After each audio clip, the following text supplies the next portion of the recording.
కిషోర్: ఏరా సురేష్, నీకు లవర్ లేదు కదా, మరి రోజు పార్కుకి ఎందుకు వస్తున్నావు? సురేష్: ఏం లేదురా, ఎవరైనా బ్రేకప్ అయిన వాళ్ళు దొరుకుతారేమోనని. డాక్టర్: ఏమైందమ్మా?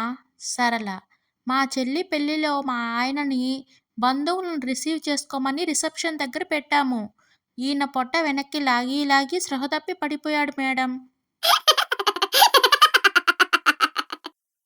పల్లవి: చూడు చందు, నువ్వు నా మనసులో లేవని తెలుసుగా, మరి ఇంకా ఎందుకు నా వెనకాల తిరుగుతావు? చందు: ఏమి లేదు బుజ్జి తల్లి, నీకు ఖర్చు చేసిన మొత్తంలో ఎంతో కొంత తిరిగిస్తావేమోనని. కళ్యాణ మండపంలో పెళ్లి తంతు జరుగుతుంది. అందరూ వాళ్ళ వాళ్ళ పనిలో బిజీగా ఉన్నారు. ఇంతలో పురోహితుడు మంత్రాలు ఆపి, అందరూ జాగ్రత్తగా వినండి, ఈ మధ్య విడాకుల కేసులు ఎక్కువయ్యాయి. ఈ పెళ్లికి సంబంధించి మీలో ఎవరికైనా ఏమైనా అభ్యంతరాలు ఉంటే ముందే చెప్పి పరిష్కరించుకోండి అని అన్నారు. ఇంతలో జనంలో నుంచి ఒక మహిళ బిడ్డతో మండపం దగ్గరకు వచ్చింది. ఆమెను చూసి అతిథులంతా ముఖాలు చూసుకున్నారు. జనంలో గుసగుసలు మొదలయ్యాయి. అందరి చూపులు వరుడిని గుచ్చి చూస్తున్నాయి. వధువు పీటలపై నుంచి లేచి వరుడి చెంప పగలగొట్టింది.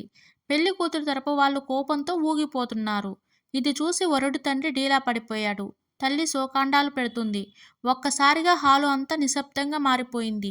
అప్పుడు ఆ పురోహితుడు, చెప్పమ్మా, నీకు జరిగిన అన్యాయం ఏంటి అని అడిగాడు.